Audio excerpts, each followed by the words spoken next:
Hello everyone, this is Lucky. Welcome all of you to a new episode of Didire School. Hope you all are safe and sound in your home. নিশ্চয়ই তোমরা আজকে title এবং থাম্বনেলটা দেখে বুঝে গিয়েছো আজকের ক্লাসটা কি হতে যাচ্ছে? Yes. Today I am going to take a session on sentence narration. In the previous class I have already discussed the basic class on narration.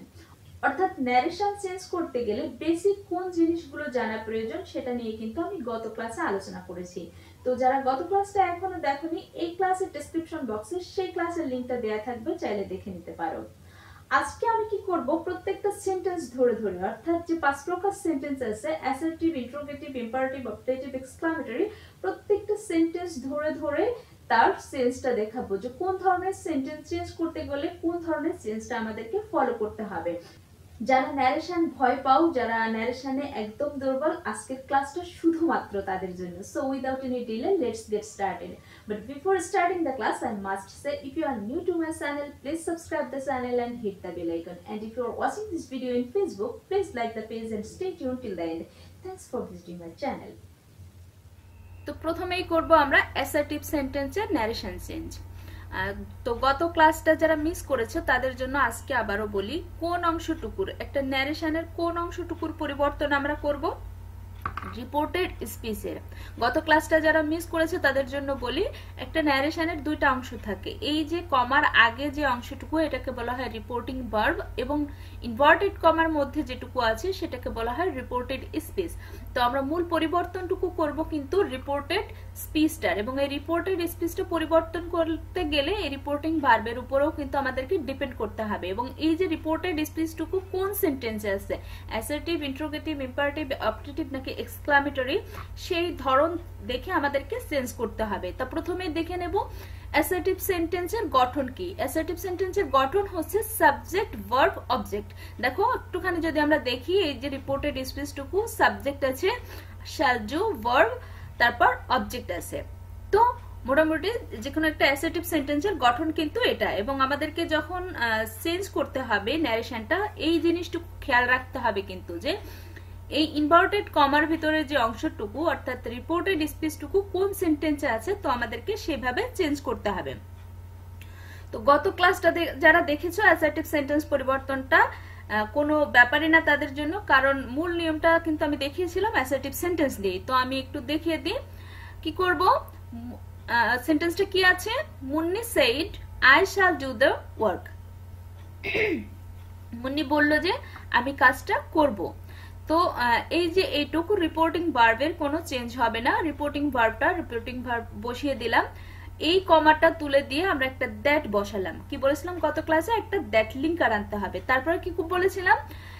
Reported স্পিচের first person সবসময় কাকে ফলো করে? সাবজেক্টকে। সাবজেক্ট কে আছে? মুন্নি। মুন্নি একটা মেন নাম বোঝাচ্ছে, so আমরা এখানে কি বসিয়েছি? সে বসিয়েছি। কেন বসিয়েছি সে? মুন্নির পরিবর্তে একটা প্রোনাউন বসিয়েছি। আর এটা কিন্তু সেটা সাবজেক্টিভ রূপে বসিয়েছি। কেন সাবজেক্টিভ রূপে বসিয়েছি? আইটা সাবজেক্টিভ আছে। ওকে, শ্যাল থাকলে কি বলেছিলাম? শ্যাল থাকলে, শ্যাল অর্থাৎ ফিউচার টেন্স থাকলে ফিউচার ইন দ্য ফার্স্ট, এই কারণে উড হলো, শির পরে উড হবে। আর আমরা জানি তো যে shall, should, will, would, can, could, may, might এর পরে ভার্বের বেস ফর্মটাই বসে, তাই ভার্বের বেস ফর্মটা বসালাম। তারপর কি করলাম? আমরা অবজেক্টটা বসিয়ে দিলাম। এবং ডিরেক্ট থেকে ইনডিরেক্ট স্পিচে যখন যাব তখন পুরো সেন্টেন্সটা অ্যাসার্টিভ হয়ে যাবে এবং একটা সেন্টেন্স হয়ে যাবে। সেন্টেন্সের শেষে কি হবে? একটা ফুল স্টপ হবে। Okay, let's see the next example. They say to me you can help your father. তারা আমাকে বলে তুমি তোমার বাবাকে সাহায্য করতে পারো। সাধারণত রিপোর্টিং ভার্বটা ফার্স্ট টেন্সেই থাকে, তবে মাঝে মাঝে কিন্তু প্রেজেন্ট ইনডিফিনিট টেন্সে থাকতেও পারে। আর প্রথম যে সেন্টেন্সটা করেছিলাম সাবজেক্টের পরে, রিপোর্টিং ভার্বে সাবজেক্টের পরে শুধু ভার্ব ছিল, কিন্তু রিপোর্টিং ভার্বে যদি সাবজেক্টের পরে ভার্বের পরে যদি কোনো অবজেক্ট থাকে, তাহলে সের বা সেইডের পরিবর্তে টেল, সের পরিবর্তে টেল এবং সেইডের পরিবর্তে টোল্ড বসাবো। দেখো এখানে প্রথম সেন্টেন্সটা মুন্নি সেইডে বসিয়ে দিয়েছিলাম, বাট এখানে সেস টুর পরে পরিবর্তে আমরা টেল বসিয়েছি। কি বললাম তাহলে মূল নিয়মটা?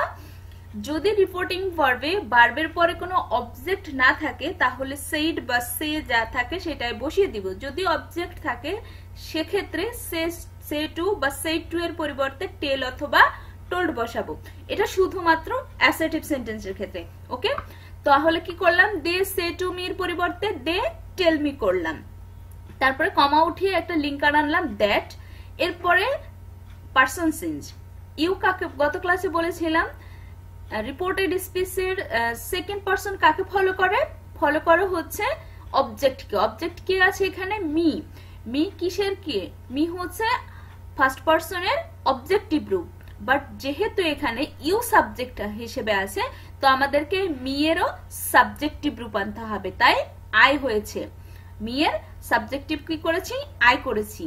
That I can help my father. যেহেতু এটা প্রেজেন্ট ইনডিফিনিট টেন্সে আছে তাই কোনো ধরনের টেন্সের পরিবর্তন হয়নি। Okay, let's see the third example.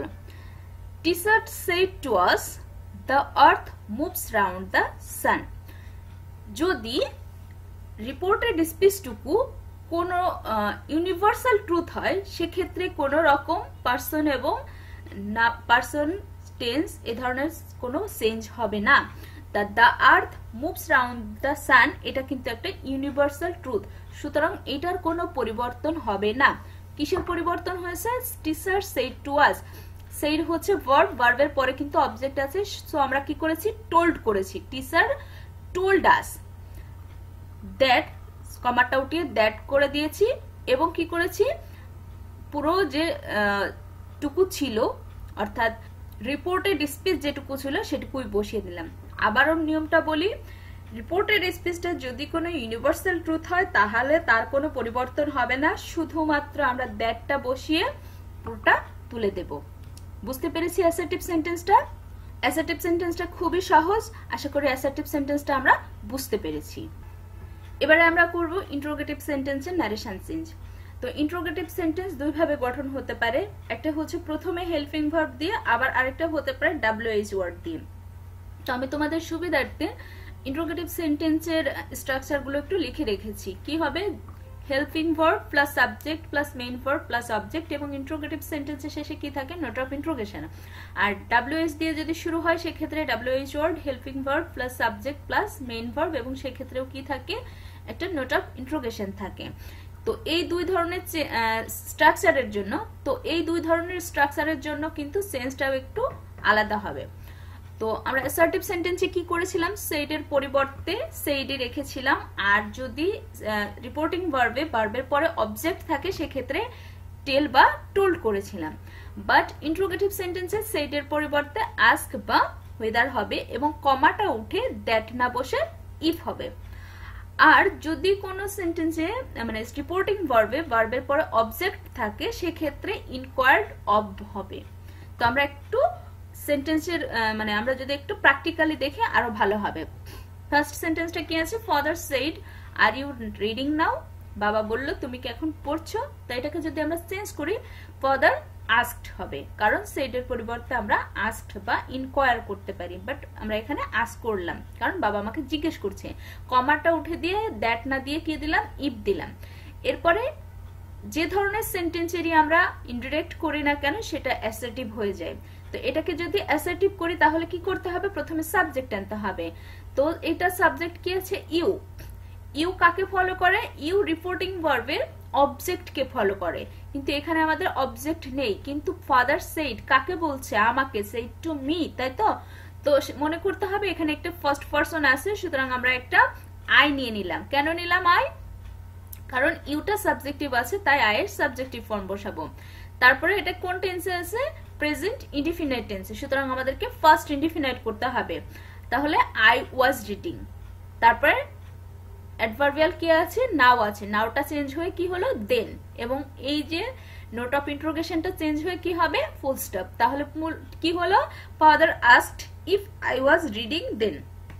Okay, let's see the next example. I said to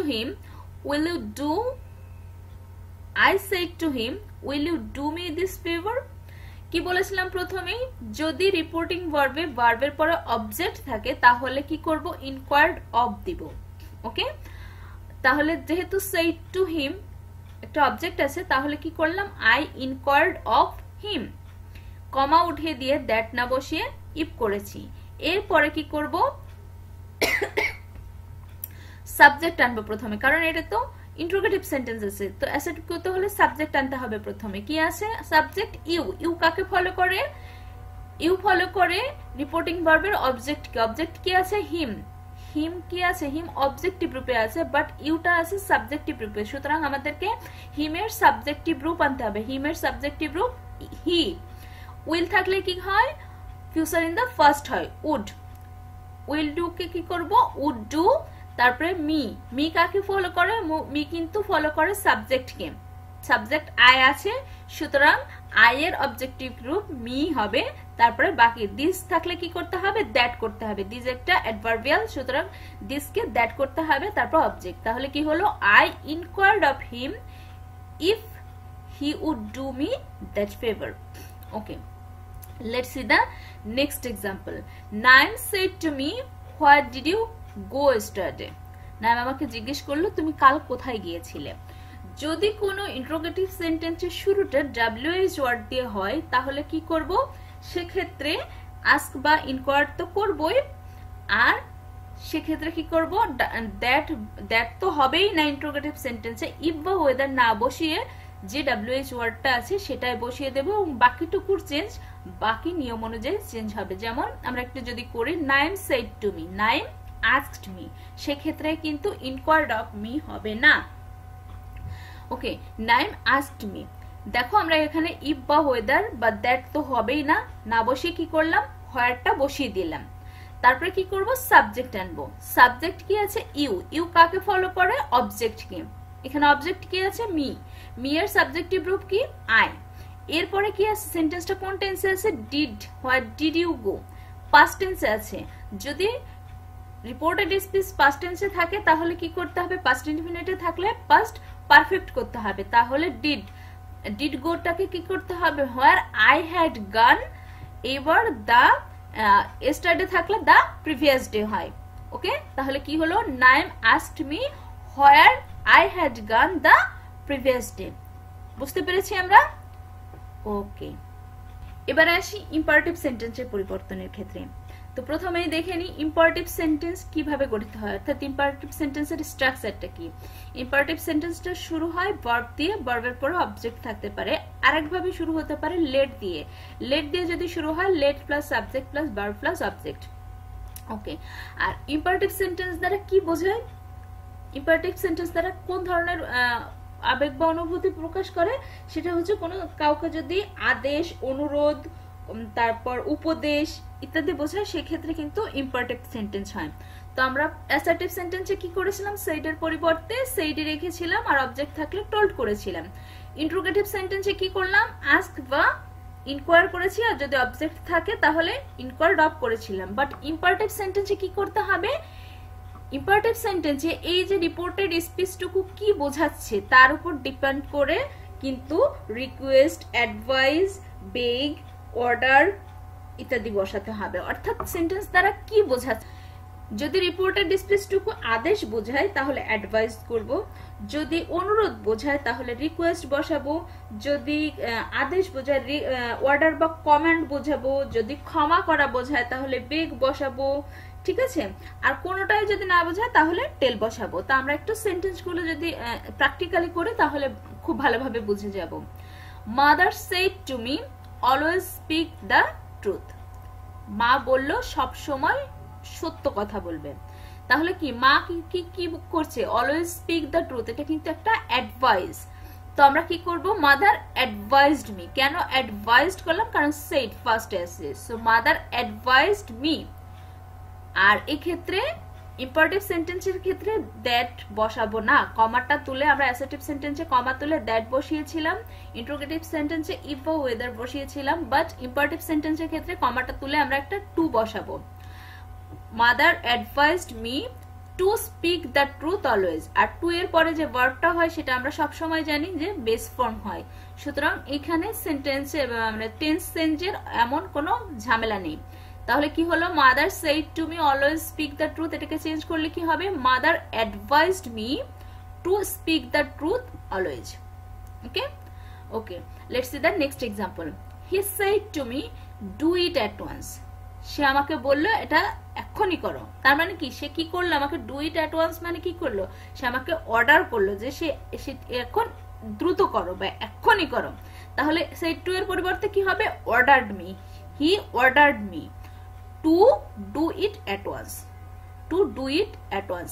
দেখো ইম্পারেটিভ সেন্টেন্সের সেন্সটা কিন্তু খুব সহজ, কারণ এই যে রিপোর্টিং ভার্বের যে সেন্সটা এটুকু করে তারপরে কিন্তু টু বসিয়ে বাকিটুকু রিপোর্টেড স্পিচটা বসিয়ে দিলেই হয়ে যায় ম্যাক্সিমাম ক্ষেত্রে। Okay, let's see the next example. Matin said to Halim, please lend me your pen. Imperative সেন্টেন্সে কি বললাম, আদেশ, অনুরোধ এগুলো বোঝায়, তো মাঝে মাঝে প্লিজও থাকতে পারে, একটু অনুরোধ সূচক শব্দ। তো যদি কোনো সেন্টেন্সে প্লিজ থাকে তাহলে সেক্ষেত্রে আমরা একটু কাইন্ডলি বসাবো। কি বসাবো, প্লিজ থাকলে কাইন্ডলি বসাবো। তো আমরা একটু করে দেখি। Matin requested Halim, please lend me মানে কি, সে তাকে রিকোয়েস্ট করছে যে তোমার কলমটা দাও। তাহলে কি বললাম, প্রথমেই বলেছি রিপোর্টেড স্পিচটুকু দেখে কিন্তু আমাদেরকে এখানে শব্দটা দিতে হবে যে অ্যাডভাইস হবে, অর্ডার হবে, রিকোয়েস্ট হবে, বেগ হবে নাকি টেল হবে। ওকে, তো যেহেতু রিকোয়েস্ট করছে তাহলে কি হবে, মতিন রিকোয়েস্টেড হালিম, তারপর একটা টু বসাবো কমাটা তুলে দিয়ে। এবার প্লিজের পরিবর্তে কাইন্ডলি, তারপরে লেন্ড হিম। এই যে এখানে এই যে লেন্ড হিম হিজ পেন কেন হলো, মিটা কাকে ফলো করে, মিটা ফলো করে হচ্ছে, মি হচ্ছে ফার্স্ট পারসন, ফলো করে হচ্ছে মতিনকে। তো মতিনের অবজেক্টিভ ফর্ম হিম, অর্থাৎ তার প্রোনাউন হিম, তারপরে ইওর, ইওর কাকে ফলো করে, সেকেন্ড পারসন কাকে ফলো করে, সেকেন্ড পারসন ফলো করে অবজেক্টকে, হালিম। তো এটার অবজেক্টিভ ফর্ম কি, সরি ইওর, ইওর হচ্ছে পজিটিভ ফর্ম হচ্ছে, তাহলে হালিমের পজিটিভ ফর্ম কি, হিজ, এই কারণে হিম হিজ পেন হয়েছে। ওকে, আশা করি তোমরা বুঝতে পেরেছো। Let's see the next example. The students shed to me, let us arranged for a picnic. প্রথমেই বলেছিলাম ইম্পারেটিভ সেন্টেন্স কিন্তু লেট দিয়েও শুরু হতে পারে।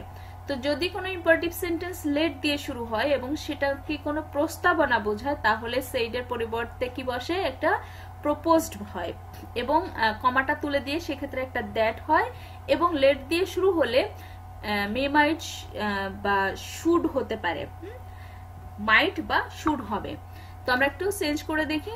দ্য স্টুডেন্ট প্রপোজড মি, কারণ একটা প্রস্তাবনা বোঝাচ্ছে, let us arrange for a picnic, চলেন একটা পিকনিকের আয়োজন করা যাক, তাহলে একটা প্রস্তাব। দ্য স্টুডেন্টস প্রপোজড মি, কমা তুলে দিয়ে দ্যাট হবে, অর্থাৎ লেট দিয়ে শুরু হলে সেক্ষেত্রে কিন্তু দ্যাট হবে।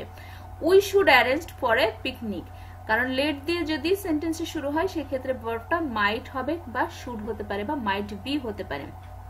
Okay, let's see the next example. He said to me, let me come in, let me come in. এই ক্ষেত্রে লেটটা কিন্তু কোনো প্রস্তাবনা বোঝাচ্ছে না। সেক্ষেত্রে যদি কোনো সেন্টেন্সের শুরু, যদি কোনো ইম্পারেটিভ সেন্টেন্সের শুরুটা লেট দিয়ে হয় বাট সেটা যদি কোনো প্রস্তাব না বোঝায় সেক্ষেত্রে কি হবে, রিকোয়েস্ট তো হবে, রিকোয়েস্ট হবে সেইটার পরিবর্তে, এবং ভার্বটা হবে মাইট বি অ্যালোড। কি বললাম, যদি কোনো ইম্পারেটিভ সেন্টেন্সের শুরুটা লেট দিয়ে হয় এবং সেটা যদি প্রস্তাবনা না বোঝায় তাহলে সেইটার পরিবর্তে রিকোয়েস্ট হবে এবং ভার্বটা কি হবে, মাইট বি অ্যালোড। তো আমরা একটু করে দেখি। He said to me, let me come in, মানে সে তাকে রিকোয়েস্ট করছে যে আমাকে ভেতরে আসতে দিন। তাহলে কি হবে, he requested me, that me কাকে ফলো করে, মি ফলো করে কিন্তু সাবজেক্টকে, হি আছে। Okay, that he might be allowed to come in. Okay, তো আশা করি ইম্পারেটিভ সেন্টেন্সটা আমরা বুঝতে পেরেছি। এবারে দেখবো অপটেটিভ সেন্টেন্স কিভাবে চেঞ্জ হয়। তো প্রথমে একটু দেখে নিই অপটেটিভ সেন্টেন্সের স্ট্রাকচারটা কি। অপটেটিভ সেন্টেন্স কি দিয়ে শুরু হয়, প্রথমে মে দিয়ে শুরু হয়, may plus subject plus main verb plus object. আর অপটেটিভ সেন্টেন্স দ্বারা কি বোঝায়, কোনো কিছুর। এখন করব অপটেটিভ সেন্টেন্সের চেঞ্জ। তো প্রথমে একটু দেখে নিই অপটেটিভ সেন্টেন্সের স্ট্রাকচারটা কি। অপটেটিভ সেন্টেন্সের স্ট্রাকচার হচ্ছে may plus subject plus main verb plus object. আর অপটেটিভ সেন্টেন্স কি বোঝায়, অপটেটিভ সেন্টেন্স দ্বারা কারোর জন্য প্রে করা বা উইশ করা বোঝায়। তো যেহেতু অপটেটিভ সেন্টেন্স দ্বারা প্রে করা বা উইশ করা বোঝায় সেক্ষেত্রে আমরা কি করব, ডিরেক্ট থেকে ইনডিরেক্ট করার সময় সেইডের পরিবর্তে প্রে বা উইশ করব এবং কমা তুলে দিয়ে দ্যাট করব এবং বাকি পরিবর্তনগুলো অ্যাসার্টিভ সেন্টেন্সের মতোই। তো আমরা একটু করে দেখি। My mother said may God bless you. মা আমাকে বলল ঈশ্বর তোমার মঙ্গল করুক। তো মা কি করছে? আমার জন্য কিন্তু প্রে করছে। আর এই যে এই অংশটুকু দেখে কিন্তু আমরা বুঝে যাব যে কোনটা প্রে আর কোনটা উইশ। ওকে, তো মা আমার জন্য কিন্তু প্রে করছে যে ঈশ্বর আমার মঙ্গল করুক। সেক্ষেত্রে কি হবে? মাই মাদার প্রেড, কমা তুলে দিয়ে দ্যাট, গড মাইট, মে উঠে যে, কারণ মেয়েটাকে তো তখন প্রথমে রাখা যাবে না, সাবজেক্ট আনতে হবে এখানে, subject God, may God, that God, may পরিবর্তন হয়ে মাইট হবে, মাইট ব্লেস, আর মি ইউ আছে, ইউটা চেঞ্জ হয়ে কি হবে? ইউ কাকে ফলো করা? অবজেক্টকে। তো my mother said to me, নিশ্চয় ফার্স্ট পারসন আছে, সুতরাং মি হয়েছে। আর ইউ এর সাবজেক্টিভ অবজেক্টিভ গ্রুপ একই, যেহেতু ইউ এখানে অবজেক্টিভ ভাবে আছে, মিটাকেও আমরা অবজেক্ট করে নিলাম। My mother prayed that God might bless me, মা আমার জন্য আশীর্বাদ করলেন যে ঈশ্বর যেন আমার মঙ্গল করে। Okay, let's see the next example. My teacher said to me, may you shine in life. এটাকে পরিবর্তন করে কি হবে? এখানে কিন্তু টিচারও আমার জন্য প্রে করছে, তো সেক্ষেত্রে কি হবে? My teacher prayed that. Okay, you আছে, ইউ কাকে ফলো করে? অবজেক্টকে। মি আছে, মি এর সাবজেক্টিভ রূপ কি? আই, আই মেয়ের পরিবর্তন হয়ে মাইট শাইন ইন লাইফ। তাহলে পুরোটা সেন্টেন্সটা কি হলো? My teacher prayed that I might shine in life. Okay, এখন আমরা করব এক্সক্লামেটরি সেন্টেন্সের নারেশন সেন্স। প্রথমে দেখে নেব এক্সক্লামেটরি সেন্টেন্সের স্ট্রাকচার। তো এক্সক্লামেটরি সেন্টেন্সটা দুই ভাবে গঠিত হতে পারে। প্রথমে এক্সক্লামেটরি ওয়ার্ড দিয়ে, আর আরেকটা হতে পারে হোয়াট বা হাউ প্রথমে বসে। তো যদি এক্সক্লামেটরি ওয়ার্ডটা প্রথমে হয়, সেক্ষেত্রে এক্সক্লামেটরি ওয়ার্ডের পরে নোট অফ এক্সক্লামেশন, তারপর subject plus verb plus object, এবং সেক্ষেত্রে সেন্টেন্সের শেষে কি হবে? Full stop. আর যদি হোয়াট বা হাউ দিয়ে হয়, তাহলে কি হবে? হোয়াট বা how plus complement plus subject plus verb, এবং সেক্ষেত্রে সেন্টেন্সের শেষে হবে নোট অফ এক্সক্লামেশন। এবং এই যে দুই ধরনের স্ট্রাকচারের জন্য কিন্তু সেন্সটাও দুই রকম হবে। তো আমরা একটুখানি করে দেখি। আর এক্সক্লামেটর সেন্টেন্সটা দিয়ে কি বোঝায়? মনের আনন্দ, দুঃখ, বেদনা ইত্যাদি কিন্তু প্রকাশ পায়। তো সেক্ষেত্রেও কি করতে হবে? এই যে মানে রিপোর্টেড স্পিচটুকু দেখে আমাদের বুঝতে হবে যে সেন্টেন্সটা দ্বারা কি প্রকাশ পাচ্ছে, দুঃখ নাকি আনন্দ নাকি অন্য কিছু। ঠিক আছে, তো সেটা দেখেই কিন্তু সেইডের পরিবর্তে আমাদেরকে সেই শব্দটা বসাতে হবে। কি বললাম আবার একটু বলি, রিপোর্টেড স্পিচটা দেখে কিন্তু বুঝতে হবে যে আমাদেরকে সেইডের পরিবর্তে কি বসাতে হবে। তো যদি আনন্দ বোঝায় তাহলে কি হবে? এক্সক্লেমড উইথ জয় অথবা ডিলাইট। যদি বিস্ময় বোঝায় তাহলে কি হবে? Exclaim with wonder or surprise. যদি দুঃখ বা বিষাদ বোঝায় তাহলে exclaim with sorrow or Grimm. যদি দুঃখ বা বিষাদ বোঝায় তাহলে কি হবে? এক্সক্লেম উইথ গ্রিফ অর সরো। যদি শুভ ইচ্ছা হয়, কারোর জন্য কিছু উইশ করা হয়, তাহলে উইশ হবে। আর যদি কারোকে বিদায় দেয়া হয় তাহলে সেক্ষেত্রে বিড হবে। আর যদি কোনো কিছু প্রতিজ্ঞা করা হয় সেক্ষেত্রে হবে সোয়ার। তো আমরা একটু করে দেখি। The captain said hurray our team has won. তাহলে এটা কি হয়েছে? হুররে, হুররেটা একটু আনন্দ সূচক বাক্য বা জয় সূচক, আর যেহেতু সেইড আছে তাহলে কি করতে হবে? The captain exclaimed with joy that, কমাটা উঠিয়ে দিয়ে এক্ষেত্রে দ্যাট করতে হবে, এবং বাকি নিয়মটা, বাকি যে সেন্সটা সেটা অ্যাসার্টিভ সেন্টেন্সের মতোই। আওয়ার, আওয়ারটা কি আছে? আওয়ারটা হচ্ছে ফার্স্ট পারসনের প্লুরাল। এটা কাকে ফলো করে? ফার্স্ট পারসন কাকে ফলো করে? ফার্স্ট পারসন ফলো করে হচ্ছে সাবজেক্টকে, দ্য ক্যাপ্টেন, দেয়ার টিম। আর এটা হচ্ছে কোন টেন্সে আছে? Has won. Past has won কোন টেন্সে আছে? প্রেজেন্ট। হ্যাজ ওন কোন টেন্সে আছে? প্রেজেন্ট পারফেক্ট টেন্সে। এটা পরিবর্তন হয়ে হ্যাড ওন হবে। Okay, let's see the next example. You told what a happy news it is. যদি কোনো সেন্টেন্সের যদি কোনো এক্সক্লামেটরি ওয়ার্ড, যদি কোনো এক্সক্লামেটরি সেন্টেন্স হোয়াট বা হাউ দিয়ে শুরু হয়, সেক্ষেত্রে কি করব? এই এক্সক্লেম উইথ জয়, সরো, গ্রিফ এগুলো না মানে কি করব? Very, great, very much, greatly ইত্যাদি শব্দ আনবো। তো কি হবে? ইউ টোল্ড দ্যাট, কমা উঠিয়ে দিয়ে দ্যাট, এবার সাবজেক্ট আনবো ইট। এইবার it is a great news, এটা আছে কোন টেন্সে? প্রেজেন্ট ইনডিফিনাইট, সুতরাং এটাকে পাস্ট ইনডিফিনাইট করব, ইট ওয়াজ। এইবার হোয়াট আ কে চেঞ্জ করে a very, what a change হয়ে a very happy news. You told that it was a very happy news. বুঝতে পেরেছি? তো এই ছিল আজকের ক্লাস। আশা করি তোমরা ক্লাসটা এনজয় করেছো এবং ক্লাসটা বুঝতে পেরেছো। অ্যাকচুয়ালি তোমরা যদি বেসিক চেঞ্জগুলো এবং সেন্টেন্স ন্যারেশনগুলো খুব ভালো করে বুঝে থাকো তাহলে কিন্তু প্যাসেজ ন্যারেশন তোমাদের জন্য কোনো ব্যাপারই হবে না। তো আশা করি আজকের ক্লাসটা তোমাদের ভালো লেগেছে। এরপরেও যদি কারো কোনো প্রশ্ন বা মতামত থাকে কিংবা ক্লাসে আমি কোনো কিছু মিস করে গেলাম না, প্লিজ কমেন্ট বক্সে লিখো, আমি উত্তর দেওয়ার চেষ্টা করব। দেখা হবে আগামী ক্লাসে প্যাসেজ ন্যারেশন নিয়ে। ততক্ষণ পর্যন্ত ভালো থেকো সবাই, বাই বাই।